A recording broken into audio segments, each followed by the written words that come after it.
저희 초등부 아이들이 같이 올라왔어요. 아이들한테 선생님이 위에서 간증해야 되는데 같이 올라가자. 간증이 뭐냐요? 간증이 뭐예요? 어, 예수님이 나에게 해주신 일을 자랑하는 거야, 얘들아.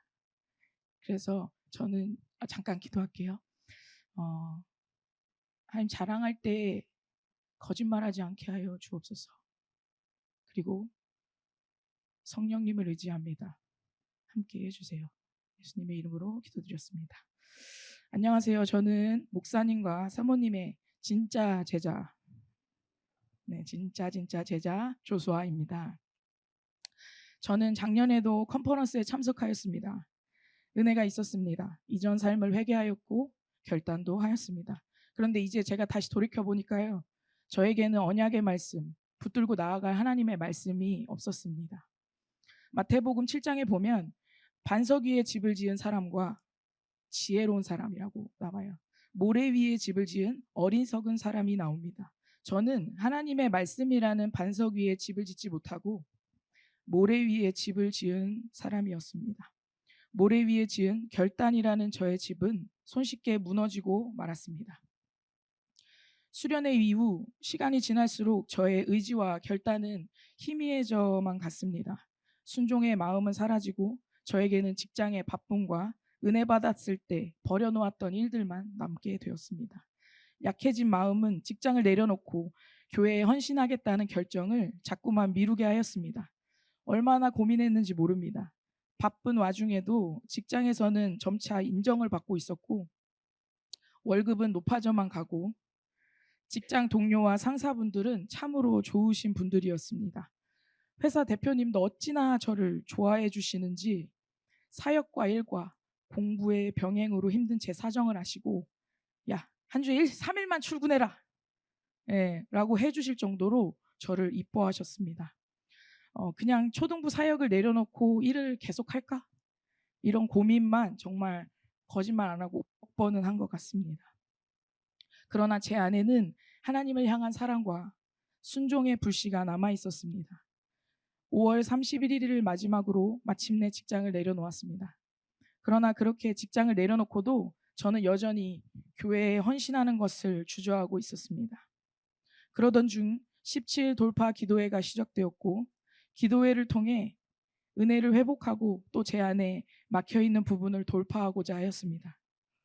그러나 기도를 하고 기도공을 넣을수록 제 마음이 더 답답해져 가는 거예요. 17 돌파 기도회 중간쯤에는 엄마가 갑자기 응급실에 가셨고 끝에 가서는 저도 감기와 몸살에 걸려서 끝까지 완주하지 못했습니다. 집중하기 어려운 상황들이 자꾸만 닥쳐오니 마음이 낙심이 되었습니다. 하지만 제 마음속에 작년에 반만이라도 좋으니 하나님이 은혜를 주셨으면 좋겠다는 간절함이 제게 있었습니다. 앞으로 해 나가야 할 모든 일을 은혜 없이는 할 수 없다는 것을 알고 있었기 때문입니다.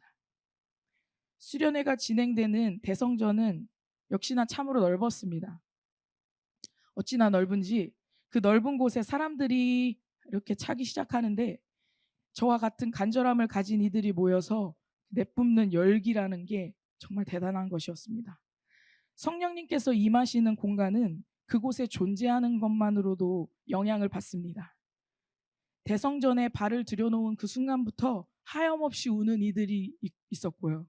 또 기도하는 이들이 있었고요. 또 회개하는 이들이 있었고요. 성령님이 일하고 계시는 공간임을 분명히 알 수 있었습니다. 수련의 둘째 날 기도하는 와중에 하나님께서 저에게 명확하게 말씀하셨습니다. 기름 부음을 막는 것이 있다. 하나님께서 기름 부어 주고자 하시는데 그것을 막고 있는 게 있다는 것이었습니다. 그리고 곧바로 마치 사진처럼 저에게 어떤 장면을 환상으로 보여주셨습니다.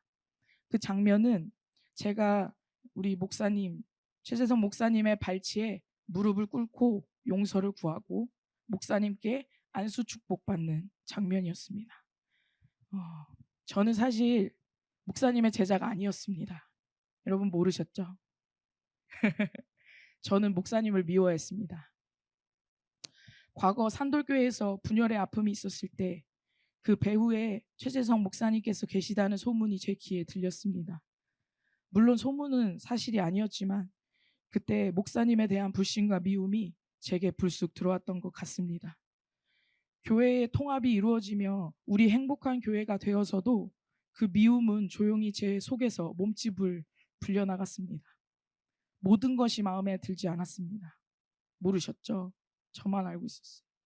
목사님을 정죄했고 비판하였으며 반역했습니다. 그때 저는 제가 교회에 헌신할 수 없었던 이유를 깨달았습니다. 목사님을 미워하고 있었구나. 하나님은 그 미움이 하나님께서 주실 은혜와 기름 부음을 막고 있다고 말씀해 주신 것이었습니다. 곧바로 기도를 멈추고 목사님을 찾기 시작했습니다. 수련회 내내 빨간 티를 입고 계셨어요. 그래서 그 빨간 티를 찾아다니기 시작했습니다. 빨간 티 어디 있지? 빨간 티. 그러나 목사님이 보이지 않았습니다. 마음속에 그냥 용서를 구하지 말까? 가만히 있을까? 어차피 내가 말하지 않으면 목사님도 모르실 텐데, 이런 생각이 틈탔습니다. 그리고 의자에 앉아 통화 버튼을 누를까 말까 주저하기 시작했습니다. 너무 어려웠습니다. 그러나 저는 은혜를 받고 싶었습니다. 기름 부음을 받고 싶었습니다. 순종하라는 강사님들의 말씀이 떠올랐습니다. 통화 버튼을 누르고 목사님께 드릴 말씀이 있다고 대성전으로 와주시라 말씀드렸습니다.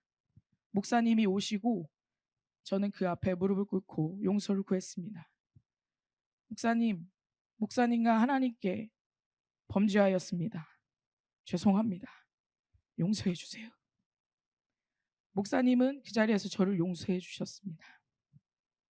목사님 제게 안수해 주시고 축복해 주세요.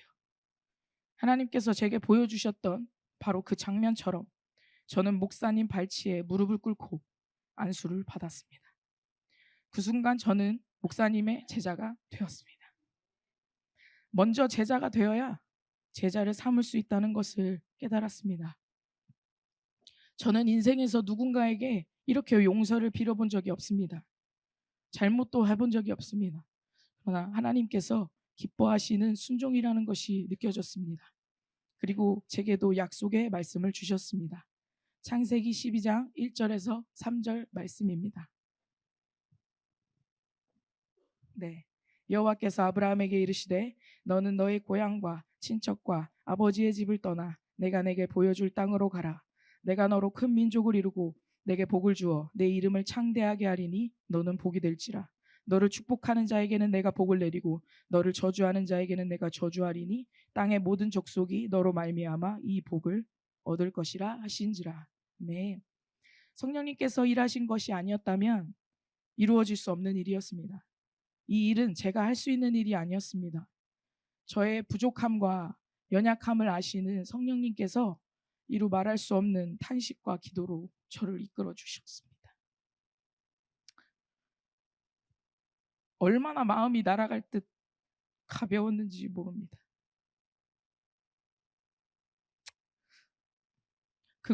미움은 그것을 가지고 있는 사람의 마음도 지옥으로 만든다는 것을 깨달았습니다. 이번 수련회를 통해 제 안에 변화된 것은 한 가지입니다. 목사님께 순종해야겠다.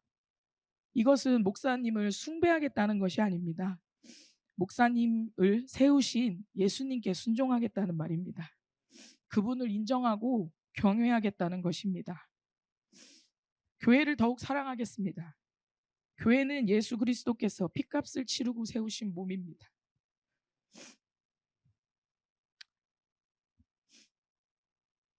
예수님을 사랑한다면 교회 또한 사랑하는 것이 마땅합니다. 그렇기에 풀타임 헌신하여 교회를 제 삶의 중심에 두겠습니다. 또 이제까지는 제 안에 없었던 셀에 대한 갈망과 영혼들을 향한 갈급함을 주셨습니다. 우리가 예수님께 가까이 머물러 있으면 영혼을 돌아오게 하는 일은 주님이 하십니다. 그렇게 되려면 먼저 주님께서 저의 삶에서 높이 들림을 받으셔야 한다는 것을 알았습니다. 저와 주님 사이에 저의 자아가 가로막고 있었습니다. 그것은 미움이었고 미워하고자 하는 저의 자아였습니다.